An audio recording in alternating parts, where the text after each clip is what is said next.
Board Himachal में break के बाद स्वागत है आपका। हिमाचल में आगामी विधानसभा चुनाव को लेकर तैयारियां तेज हो चुकी हैं और वही सभी पार्टियां अपने अपने चुनाव प्रचार में जुटी हैं। और इसी बीच हमारी संवाददाता प्रियंका राय ने कांग्रेस विधायक विक्रमादित्य सिंह से खास बातचीत की। तकनीकी खामी की वजह से बातचीत हम आपको सुना नहीं पाए थे, अब आपको सुनवाते हैं। इस वक्त हमारे साथ बात करने के लिए खुद मौजूद है विक्रमादित्य सिंह, क्योंकि हिमाचल चुनाव का एक तरीके से बिगुल बज गया है और तमाम जो लोग हैं हिमाचल कांग्रेस के वो अंदर चिंतन मंथन कर रहे हैं कि टिकट किसको देना है। सर, जिस तरीके से हिमाचल चुनाव को काफी हाई प्रोफाइल भी बताया जा रहा है, सारी निगाहें एक तरीके से हिमाचल की ओर है, क्या लगता है आपको कि कांग्रेस कितना वोट जुटा पाएगी और कांग्रेस कहाँ खड़ी दिखेगी? जी, निगाहें तो वही होती है जहाँ पे दमदार नेता होते हैं।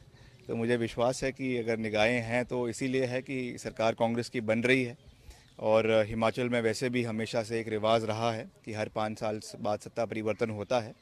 तो हमें जिस तरीके से पिछले 5 साल से हम लगातार विपक्ष में रहते हुए पूरी कांग्रेस पार्टी मजबूती से लोगों के मुद्दों को उठा रही है, चाहे वो ओल्ड पेंशन स्कीम का मसला है हमारे कर्मचारियों का, चाहे हमारे बागवानों की जो खस्ता हालत है प्रदेश के अंदर, चाहे और मुद्दे हैं महिलाओं से संबंधित है, महंगाई से संबंधित है, लगातार उनको उठा रहे हैं। और उसका कोई भी सरकार के द्वारा कोई उसमें पॉजिटिव हमको कोई सहयोग देखता हुआ नहीं मिला है।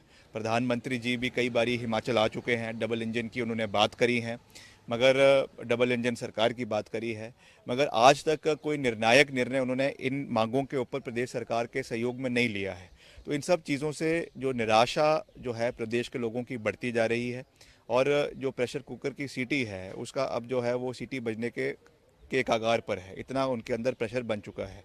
तो निश्चित तौर से वो चुनावों के रूप से वो सीटी बजेगी और जो एक प्रेशर अंदर कल्मिनेट हो चुका है वो जो है उनकी चुनावी हार में तब्दील होगा।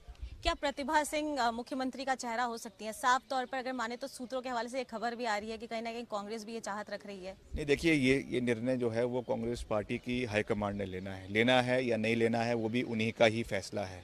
और प्रतिभा सिंह जी जो है वो ना उन्होंने विधान एमपी की टिकट का निवेदन किया, वो खुद पार्टी हाईकमांड ने ये फैसला लिया कि उनको टिकट देना चाहते हैं, वो लड़े, विपरीत परिस्थितियों में लड़े और चुनाव में जीत दर्ज करी।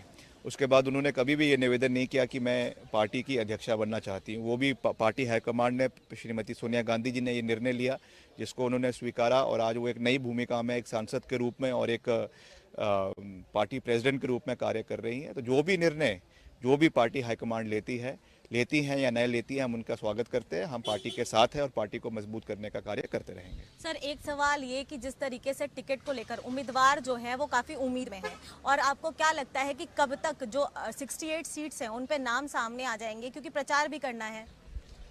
अब उम्मीदवारों का तो काम ही है कि उम्मीद करनी है, तो उम्मीदों पे पानी तो कभी नहीं फिरेगा। पार्टी प्रयास कर रही है कि सही उम्मीदवारों को उतारा जाए, सशक्त उम्मीदवारों को उतारा जाए और मजबूत उम्मीदवारों को उतारा जाए। इसीलिए इतना मंथन हो रहा है, जो है आपस में हेल्दी डिस्कशंस हो रही है। तो मुझे विश्वास है कि इस मिश्रण से जो है वो सही निर्णय निकल कर आएगा। जब सबसे एक्सपेंसिव लिकर होती है वर्ल्ड की, दैट इज सिंगल मॉल्ट का मिश्रण जो है वो बड़े सही तरीके से किया जाता है। तो वैसे ही जब ये मिश्रण इतना हो रहा है तो उसका एक सही निर्णय निकल कर आएगा and the best candidates will be brought forward bye Congress party और उनको चुनावी मैदान में उतारा जाएगा। सर, एक आखिरी सवाल आपसे जरूर पूछना चाहूंगी कि पूरी बारात तो सस्ती भी दिख रही है, लेकिन दूल्हा कौन होगा? देखिए, दूल्हा मायने नहीं रखता है। भाजपा ने भी अपना दूल्हा निकाला था पिछली बारी, मगर क्या हुआ, दूल्हा घर बैठ गया, नया दूल्हा आ गया तो इसलिए बारात ज़्यादा महत्वपूर्ण है। अगर दूल्हा अकेले घोड़ी पे जाएगा, पीछे बाराती नहीं होंगे, तो फिर कोई मज़ा नहीं है। बैंड बाजा तो होना चाहिए, बैंड बाजा हमारे पास पूरा है। सर, बाराती तो दूल्हे के बारात में शामिल होंगे ना, तो नाम कौन होगा? चलो, वो भी निर्णय समय रहते हुए लेंगे कि कौन हमारा दूल्हा होगा, उसके ऊपर भी निर्णय लिया जाएगा। पार्टी हाईकमांड उस पर भी नज़रें बनाई हुई है और मुझे विश्वास है जो भी होगा वो जाएगा और चट मंगनी पट ब्याह भी होगा। धन्यवाद आपका। तो ये थे हमारे साथ बात करने के लिए खुद प्रतिभा सिंह के बेटे, जिन्होंने साफ तौर पर कहा कि हिमाचल कांग्रेस पूरी तरीके से तैयार है और जल्द ही बारात भी सजेगी और दूल्हा कौन होगा ये भी जल्द ही सामने रखा जाएगा कि किसके नाम पर हिमाचल कांग्रेस चुनाव लड़ने जा रही है। और जिस तरीके से दावे कर रहे हैं कि जीतेंगे भी, वो दावे कितने सच होते हैं ये तो आने वाला समय बताएगा। नई दिल्ली से कैमरा पर्सन जीतू के साथ प्रियंका राय, खबर फास्ट।